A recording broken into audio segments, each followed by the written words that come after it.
El profesor Joaquín Dirala es licenciado en Medicina y Cirugía por la Universidad de Navarra. En 1987 realizó un máster en Salud Pública en la Universidad de Dundee, en Escocia. Obtuvo el grado de doctor en Medicina por la Universidad de Navarra en 1990 y un segundo doctorado en Salud Pública por la Universidad de Massachusetts el mismo año. En la actualidad trabaja en la docencia e investigación de las asignaturas de Epidemiología General, Reproducción Humana y Medicina Preventiva en la Facultad de Medicina de la Universidad de Navarra. Es también profesor del Máster de Matrimonio y Familia y responsable del curso de doctorado de Epidemiología Clínica en la misma universidad. El profesor Dirala tiene amplia experiencia docente en universidades tanto españolas como americanas y participa activamente en proyectos de investigación financiados por entidades públicas y privadas. Trabaja en el campo del conocimiento de la fertilidad, educación sexual y afectiva de los jóvenes y la orientación familiar desde 1983. Es experto en métodos de planificación familiar natural. Ha sido miembro de la Junta Directiva de la ONG Instituto Europeo de Educación Familiar con sede en Bruselas entre 1997 y 2003 y actualmente es tesorero de la Asociación Española de Profesores de Planificación Familiar Natural. Joaquín, buenas tardes, bienvenido. Buenas tardes. Tú eres doctor en salud pública. Aquí vamos a hablar hoy de la homosexualidad. ¿Qué tiene que ver la homosexualidad con la salud pública o con la salud? Parece curioso, ¿verdad? Sí. Que se haga una persona esta pregunta. Hombre, hay un asunto muy importante y es que normalmente cuando se habla de la homosexualidad, las personas con actividad homosexual suelen decir lo único que nos diferencian de los heterosexuales es que nuestra orientación sexual es de tipo homosexual y la vuestra es de tipo heterosexual, como diciendo, no hay otra diferencia. Casualmente, una de las grandes diferencias que hay es precisamente en el tema de salud. Si estudiamos y comparamos los colectivos de homosexuales con los de los heterosexuales, pues se ven una prevalencia mucho mayor de enfermedades en el área de las enfermedades mentales, como la ansiedad, intentos de suicidio, desórdenes de la conducta, depresión, neurosis. O sea que realmente hay una gran diferencia y una de las diferencias está precisamente en el terreno de la salud. Sobre esto se añade la gran promiscuidad que hay en el colectivo de homosexuales, ¿no? Hay publicaciones recientes del año 2003, 2004, que hablan de más del 60% de homosexuales tienen, por ejemplo, más de 6 parejas al año. Otro trabajo habla de 8 parejas al año. Claro, todos sabemos que el asunto de la promiscuidad realmente es un problema desde el punto de vista de la salud pública, si estamos pensando, por ejemplo, en las enfermedades de transmisión sexual.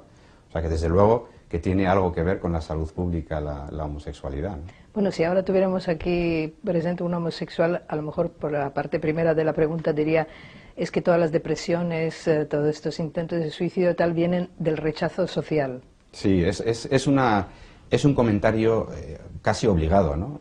Es lógico incluso que la gente piense esto, ¿no? Bien, pues hay que decir que los estudios que se han publicado presentan sus resultados teniendo en cuenta la posible presión social y eliminando esta presión social del análisis.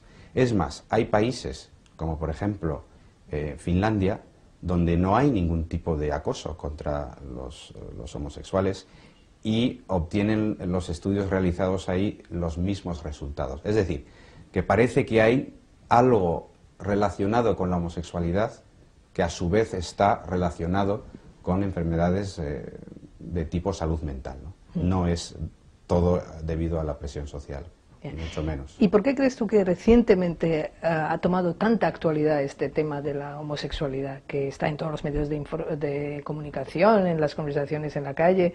O sea, parece como que se ha convertido en el principal problema de la sociedad actual. Sí, esto sorprende mucho a la gente, ¿no? Hay gente que dice, pero si ahora no hay un programa de televisión, no hay una película donde aparezcan, pero ¿qué es lo que ha pasado, ¿no? Bueno, hay que retroceder en la historia, ¿no? Y uno encuentra documentos muy interesantes, como por ejemplo, hay un trabajo que explica cómo se han preparado las campañas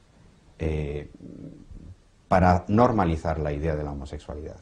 Allá en los años 70, los colectivos de homosexuales de Estados Unidos contrataron a los mejores profesionales del marketing de la Universidad de Harvard, es decir, los mejores del mundo, para montar una campaña, ¿no? Y su trabajo era preparar una campaña para llegar a la aceptación social de la homosexualidad. Y llevan 30 años trabajando. Frente a esto, ¿qué hemos tenido? Pues una cierta pasividad de la población, la gente que ha podido pensar, bueno, es que es un tema un poco escabroso, que no tiene nada que ver conmigo, o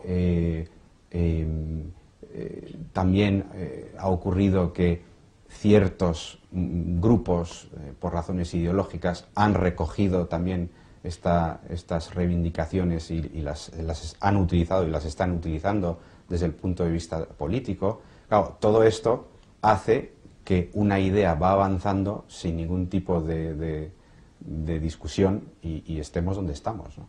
Donde casi ni siquiera la gente entiende qué está pasando. Es lógico, tenemos expertos por un lado trabajando y por otro una población un poco pasiva en este aspecto. Bueno, históricamente la homosexualidad se ha considerado como un desarrollo alterado de la identidad sexual. Lo leo para no decir algo que no es. Entonces, ¿es un desarrollo alterado de la identidad sexual? Bueno, esto es muy interesante, ¿no? Porque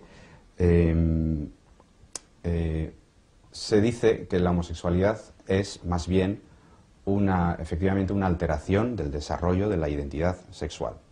Claro, hay muchas causas que pueden conducir a que una persona no desarrolle adecuadamente su identidad sexual. Hay muchos trabajos publicados en este sentido, son complejos, pero lo que podemos decir es que en la base hay una especie de baja autoestima como varón o como mujer. Todo empieza con un chaval, una chica o un chico que se siente menos hombre o menos mujer que la normal. Claro, hay muchas causas que le pueden empujar a esto. Esta baja autoestima, cuando llega a la adolescencia, se manifiesta como una especie de atracción sexual hacia una persona del mismo sexo. Lo que pasa es que los terapeutas que trabajan en este campo dicen que lo que busca un homosexual realmente no es complementar un amor con alguien de su propio sexo, sino más bien ve en la otra persona lo que percibe como una carencia personal. Es una dinámica diferente, ¿no? O sea, que es compensar esa baja autoestima. Y otro terapeuta, Richard Cohen, dice también que la homosexualidad sería la defensa contra un dolor que ha padecido esa persona de pequeño, pues por un abuso, por una relación padre-hijo alterada, por un rechazo en el colegio, por lo que sea, un dolor que luego se compensa con esta orientación homosexual. ¿Y este trastorno puede ser, es permanente o puede ser transitorio? O sea, ¿qué permanencia tiene? Bueno, es fundamental cuando una persona ya empieza a tener actividades sexuales de tipo homosexual, la idea de que a más actividad sexual, más difícil se hace el retroceso, ¿no? Por eso es muy importante el dar o no ese paso, ¿no? Pero hoy en día hay colectivos de ex-gays, de ex-homosexuales, que tienen una página web, que cuentan sus experiencias y efectivamente hay muchas personas que se reencuentran con su heterosexualidad. Una vez que el terapeuta consigue curar ese dolor que ha causado la homosexualidad. Y estos colectivos, curiosamente, organizan incluso manifestaciones protestando contra los homosexuales porque no les han dejado conocer esta posibilidad de curación. Es verdad que esto es un proceso complejo, que puede ser largo, que depende de la motivación de esa persona y también, y esto hay que decirlo, de la capacidad del terapeuta para conseguirlo, ¿no?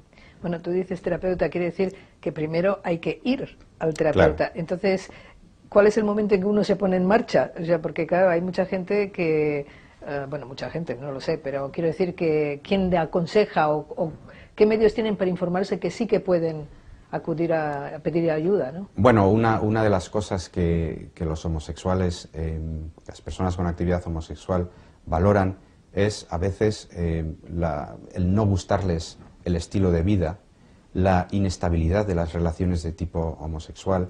Estas situaciones que les causan sufrimiento, además, pues les conducen a veces a buscar ayuda, ¿no?